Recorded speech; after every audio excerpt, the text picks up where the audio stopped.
When you're looking at a signature model, the first thing that pops into my head is the question of whether it's really a tool that fits how you play, or just a glossy piece of merch that looks cool on a shelf. I've spent a good chunk of the past month trying out a few different high-end electric guitars, and the Ibanez TOD10 Tim Henson signature in metallic mauve landed on my bench as a real test case. Link is in the description if you want to check the product details on Amazon. What I want to do here is walk through what it feels like to live with this guitar day to day, where its value actually shows up, and who should give it a hard look versus who might be better off spending their budget elsewhere. First off, the biggest hesitation most buyers have with any signature instrument is the fear of paying for a brand name that doesn't translate to practical benefits. Tim Henson's tone is known for its fluid, almost synth-like clarity, and his signature gear is marketed as a conduit for that sound. The question, then, is whether the TOD10 actually makes that easier, or if you're just getting a nice paint job and a name on the headstock. The answer, in my experience, is a mix of both. The guitar's construction leans toward a modern, lightweight feel that you'll notice right away when you pick it up. The Basswood body keeps it light enough to stay comfortable during long gigs, yet it still carries enough resonance to let the active humbuckers sing without sounding thin. One of the most practical strengths, I discovered, is how the Gotoh T1502 Tremolo behaves under real playing conditions. I'm a player who likes to dip into subtle vibrato, as well as more aggressive dive bombs when the song calls for it. The tremolo's smooth pivot and low friction feel allow those transitions to happen without the dreaded spit-out that can happen on cheaper units. I tried it on a blues shuffle, a funk groove, and a high-gain progressive piece, and each time the bridge held tuning remarkably well, especially after a quick set of string changes. For a guitarist who relies on expressive pitch modulation, that reliability translates directly into less time fighting the instrument and more time focusing on phrasing. The active humbuckers deserve a separate mention because they shape the core of the tonal palette. Being active, they need a battery, which is a small trade-off, but the payoff is a surprisingly wide dynamic range.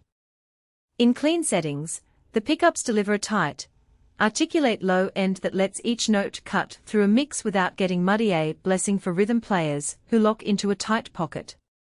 When I cranked the gain for a lead solo, the same pair pushed enough saturation to sit comfortably alongside high-gain amps, yet they retained a certain clarity that many overdriven humbuckers sacrifice. If you're the type of player who moves between clean jazzish tones and heavy, modern metal, the TOD10 gives you a consistent voice across that spectrum without having to swap guitars.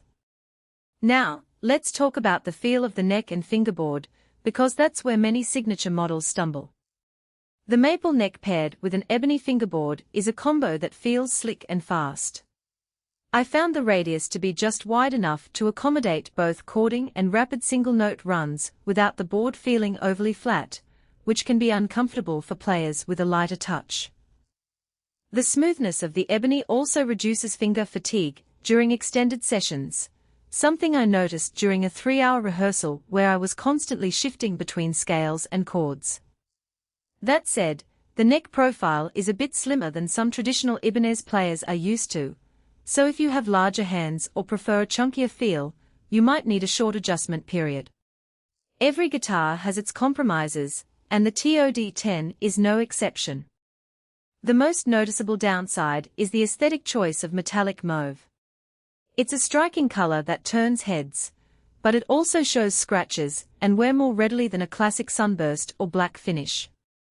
If you plan to tour hard and want a low-maintenance look, you may end up spending extra time protecting the finish or polishing it back to its original sheen.